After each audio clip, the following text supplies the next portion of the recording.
السلام علیکم۔ دیکھتی آنکھوں اور مسکراتے ہونٹوں کو کریم خان کا سلام۔ ریٹائرڈ ڈی ایس پی ملک صفدر حیات کی سچی کرائم اسٹوری جس کا نام ہے چراغ خانہ، جس میں آپ دیکھیں گے کہ چودھری نیاز علی کی تیسری بیوی ایک طوائف زادی تھی۔ اس کے آتے ہی دوسری بیوی طلاق لے کر گھر چلی گئی اور 6 ماہ بعد خود چودھری صاحب قتل ہو گئے، اور قتل کی رات سے طوائف زادی غائب تھی۔ قتل کس نے کیا اور کیوں کیا اور کس وجہ سے کیا، ملک صفدر حیات صاحب اس بارے میں تفتیش کر رہے ہیں۔ ایپیسوڈ 7 میں آپ دیکھیں گے کہ میں نے دل کھول کر اس کا تعریف کی، پھر پوچھا تم ایسے 2 بندوں کا انتظام کب تک کر سکتے ہو؟ کل تک بندوبست ہو جائے گا جناب۔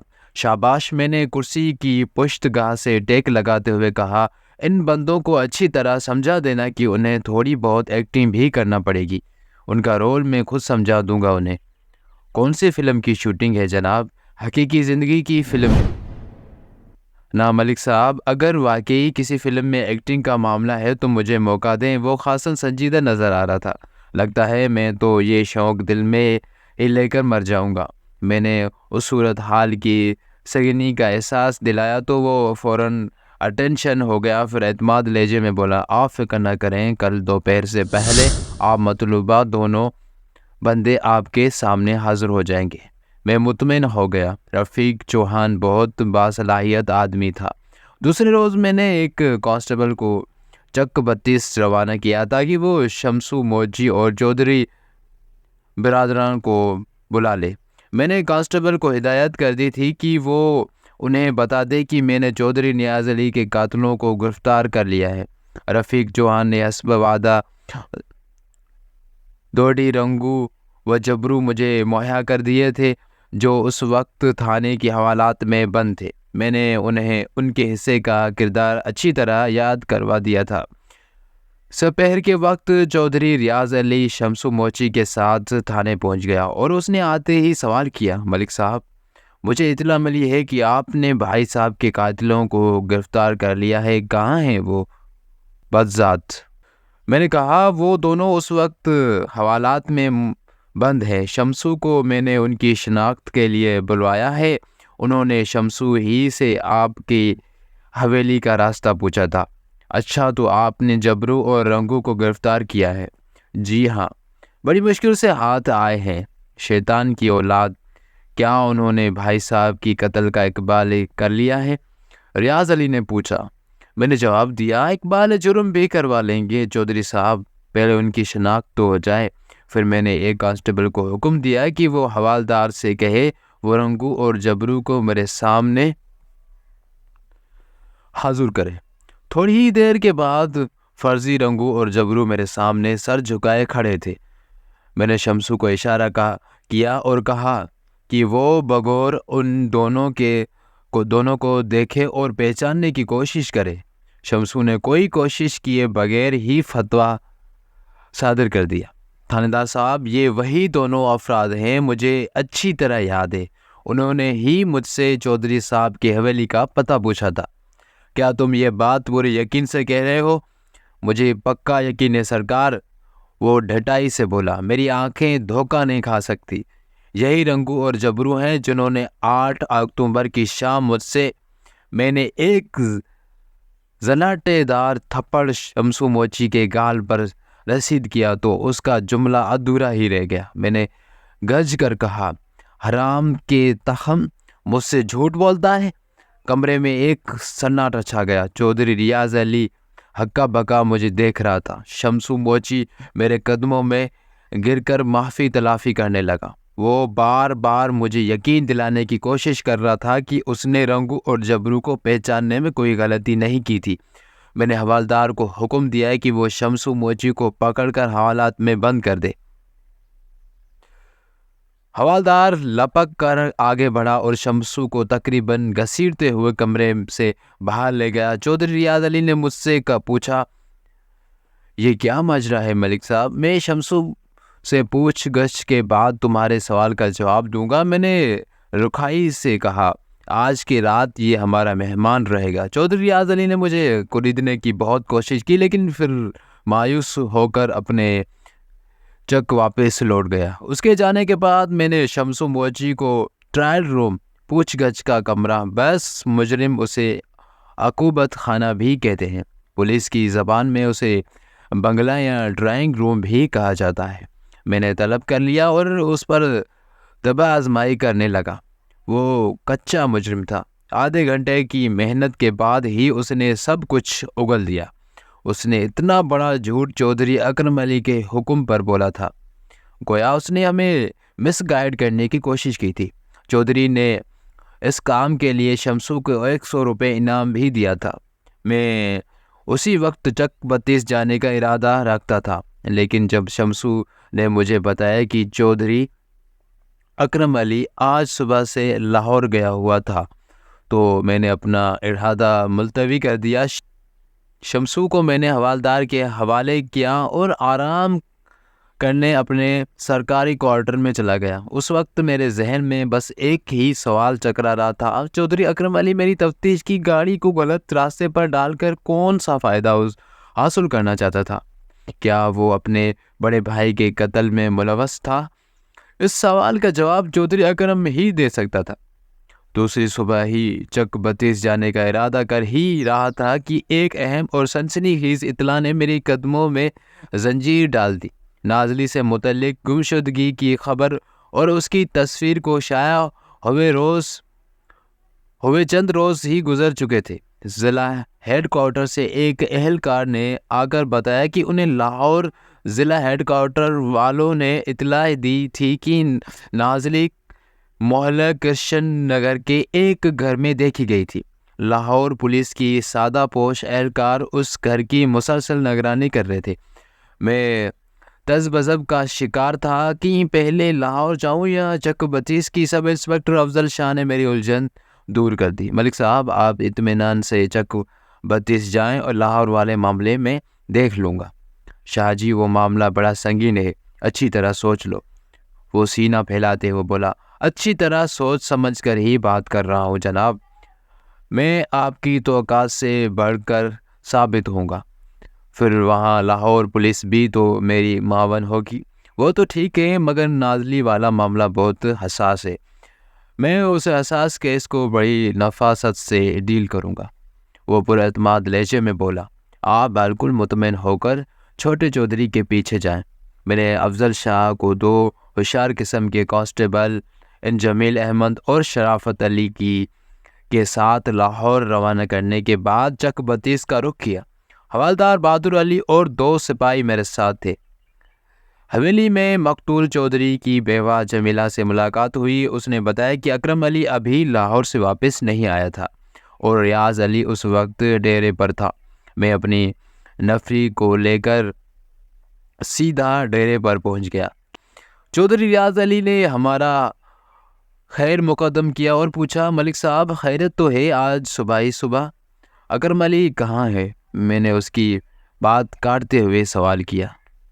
وہ تو لاہور گیا ہوا ہے، حوالدار بہادر علی نے کہا۔ لاہور میں اس کے کون سی بیبے بیٹھی ہوئی ہے؟ وہ ہاں کچھ زیادہ ہی نہیں جانے لگا۔ چودھری نے ناگواری سے حوالدار کی طرف دیکھا اور مجھ سے پوچھا، ملک صاحب شمسو کو آپ نے ابھی تک چھوڑا نہیں؟ وہ تو اب سمجھو لمبا ہی گیا، حوالدار نے اضافہ کیا، اور چودھری اکرم علی کی بھی خیر نہیں ہے۔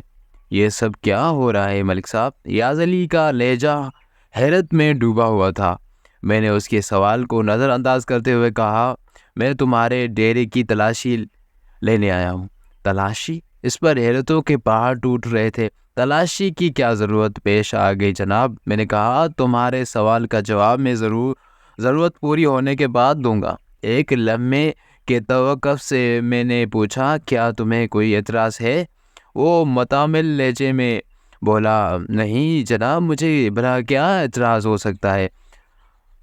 ہم اگلے ہی لمحے ڈیرے کا کونا کونا چھان رہے تھے۔ آدھے گھنٹے کی تلاش بسیار کے بعد صرف ایک ہی کام کی چیز ڈیرے سے برآمد ہو سکی، اور وہ چیز بہت ہی زیادہ کام کی تھی، جسے ایک کپڑے میں لپیٹ کر چھت کے کڑیوں میں چھپایا گیا تھا۔